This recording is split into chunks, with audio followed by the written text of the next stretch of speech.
So people they follow different professions, and gradually what happened, these different professions became hereditary in nature. This resulted in the division of society into occupational classes, that we see the class system that was based on this occupational class.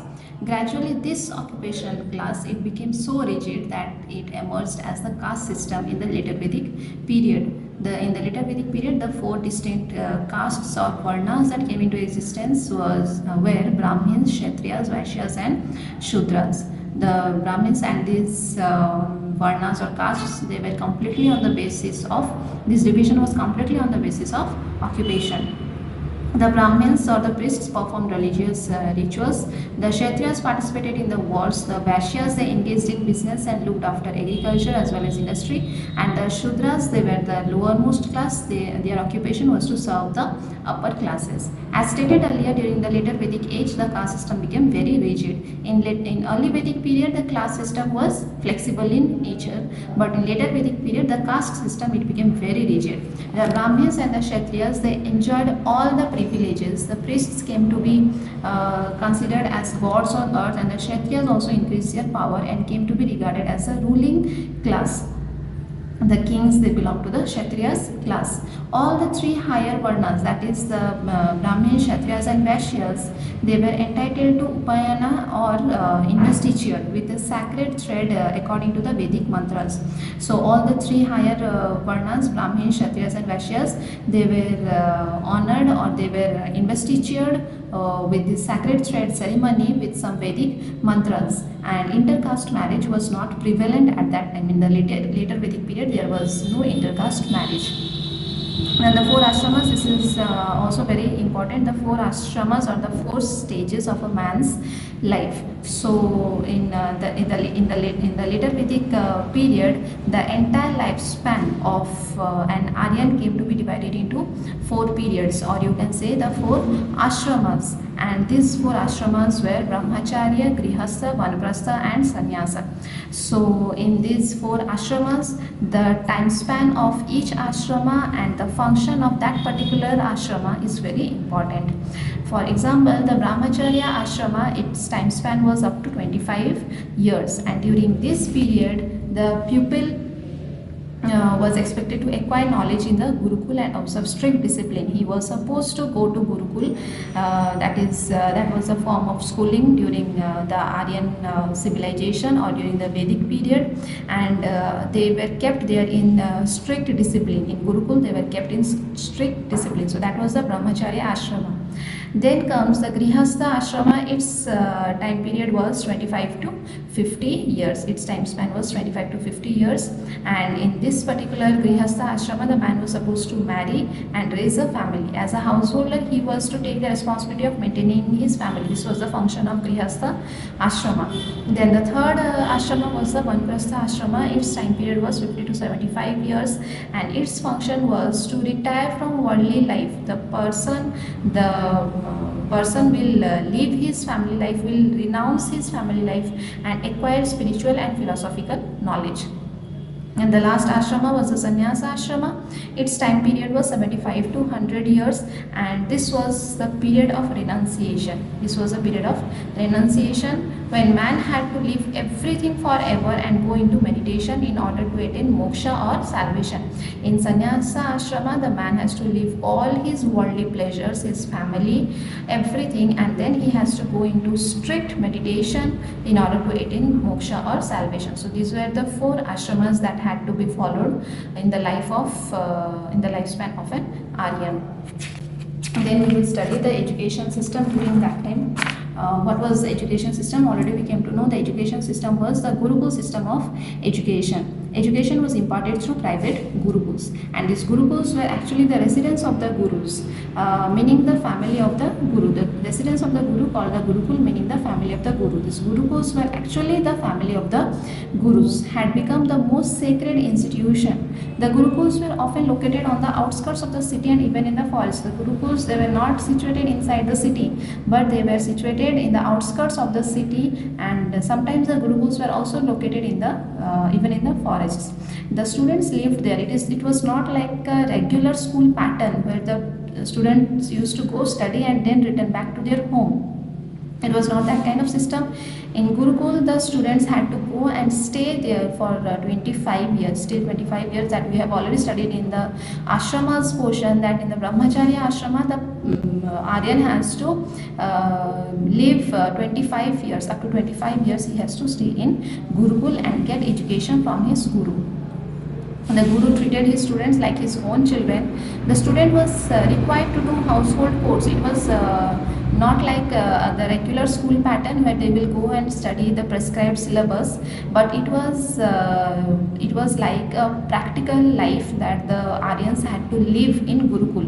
They not only studied there, but they also did all the household chores of their teacher. He had to get up early in the morning. The child had to get up early in the morning, take a bath and chant the Vedic mantras. Most of the teaching was done orally. We have already studied that in the Vedic period, the education or the teachings were passed on from generation to generation orally.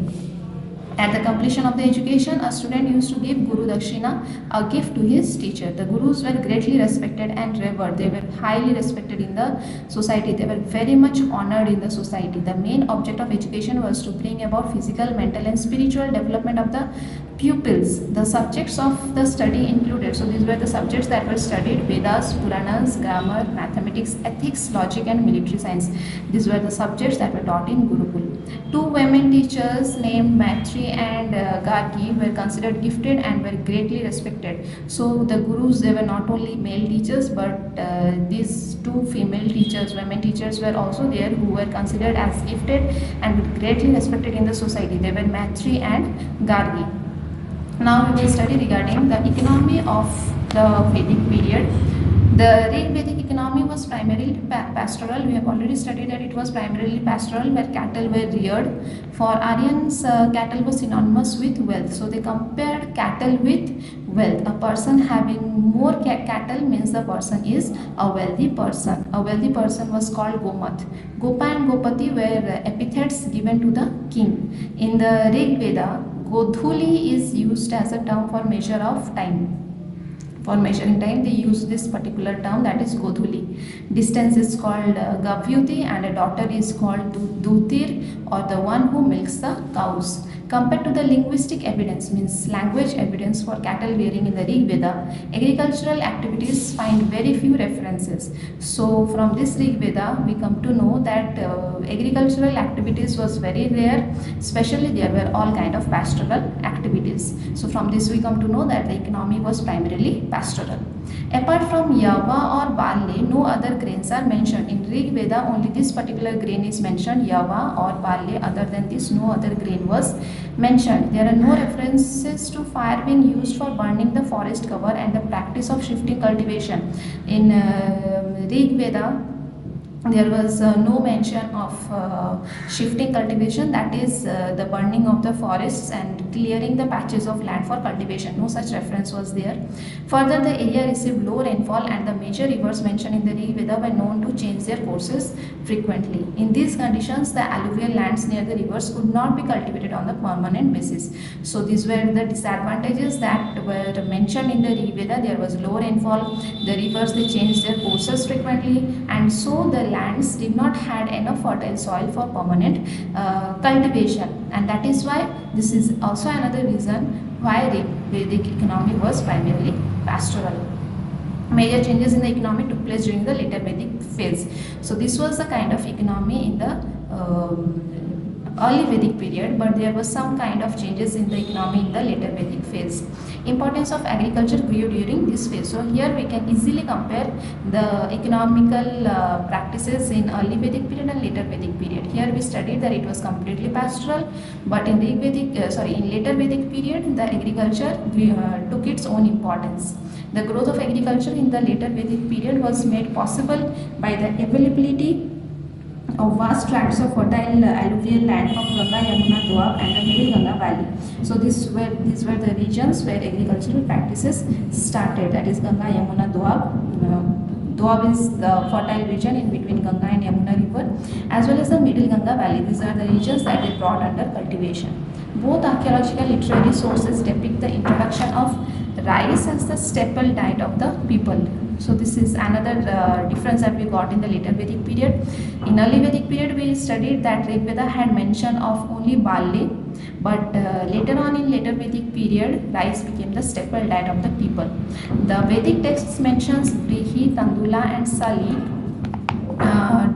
denoting rice. So these were the different terms used for denoting rice in Vedic texts. The later Vedic texts also referred to oxen yoked to plow. So in later Vedic texts there were also references of using oxen. The oxen was yoked to the plow, suggesting the prevalence of plow cultivation. So from this we come to know that the later Vedic age also used oxen for cultivation purpose. Towards the end of the period, iron plowshares and metal tools were used. So later on, gradually toward the end of the later Vedic period, there was also the mention of these iron plowshares and metal tools used for cultivation. The craftsmen mentioned in the Vedic texts include leather workers. So these were the craftsmen that were mentioned in the Vedic text. So other than agriculture, these occupations also existed. They were the leather workers called the charmakaras, wheelwrights, rathakaras, blacksmiths and potters, kulala, and carpenters, that is dakshan. However, none of these groups were considered as of low status. So, whatever may be the occupation, but these people, they were not considered lower in status. Weaving seems to have been a domestic craft. People used to practice weaving, or they did weaving at their home only. So it was considered as a domestic craft. Wool obtained from sheep was the most common raw material. Cotton is not mentioned. So Rig Veda has no mention of cotton. So from this we come to know that they did not know the use of cotton.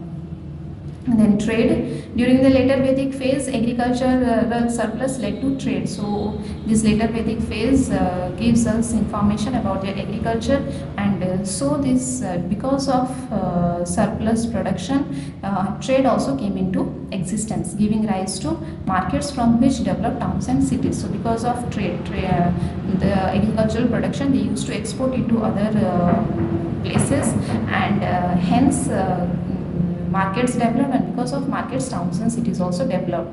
Thus trade became the pivot around which the wheel of town and city moved. It was the center. Pivot means it was the center. Trade was the center around which the wheel of towns and city life moved. Although the Aryans had introduced coins, barter system was still dominant in trade with other countries. So the Aryans, they had introduced coins, but still barter system was the important medium of exchange with other countries.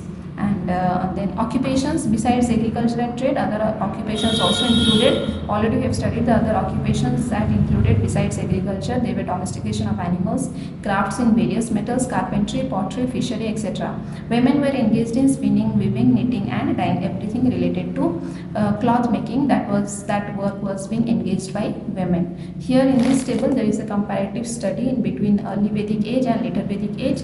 Comparison has been given on the basis of society and economy. A detailed study has been given that we studied in the chapter.